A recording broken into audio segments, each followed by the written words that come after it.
রব্বুল আলামিন কাদেরকে এই রাত্রে ক্ষমা করবেন? সাধারণভাবে নবী করিম সাল্লাল্লাহু আলাইহি ওয়াসাল্লাম বলেছেন, আল্লাহ রাব্বুল আলামিন অধিকাংশ বান্দাদেরকে ক্ষমা করে দেন, তবে দুই শ্রেণীর মানুষ ব্যতীত দুই শ্রেণীর মানুষকে আল্লাহ তাআলা ক্ষমা করবেন। একটা হলো মুশরিকিন, যারা শিরিক করে আল্লাহ তাআলার সাথে অন্য কাউকে সমকক্ষ দাঁড় করায়, তাদেরকে আল্লাহ রাব্বুল আলামিন কোশ্চেন কালেও মাফ করবেন না।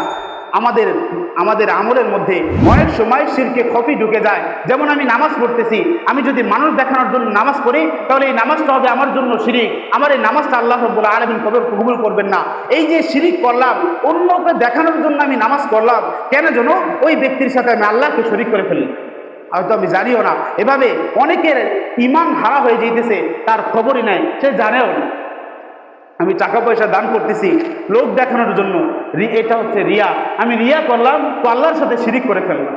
এজন্য আমাদের আমলের ক্ষেত্রে সাবধানতা অবলম্বন করা জরুরি। সেটা হলো আমার আমলটা একমাত্র ইখলাসের সাথে হবে আল্লাহ তাআলার জন্য, খালেস দিলে আল্লাহ তাআলার জন্য নামাজ পড়ব।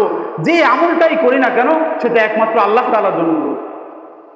তাহলে মুশরিক যারা, তাদেরকে এই রাত্রে আল্লাহ রাব্বুল আলামিন ক্ষমা করবেন না। আর এক শ্রেণীর মানুষ হলো মুশাহিরিন, বিদ্বেষ পোষণকারী, যারা সমাজের মধ্যে বিদ্বেষ ছড়ায়। আল্লাহ রাব্বুল আলামিন এই বিদ্বেষ ছড়ানোওয়ালা মানুষকে আল্লাহ তাআলা ক্ষমা করবেন।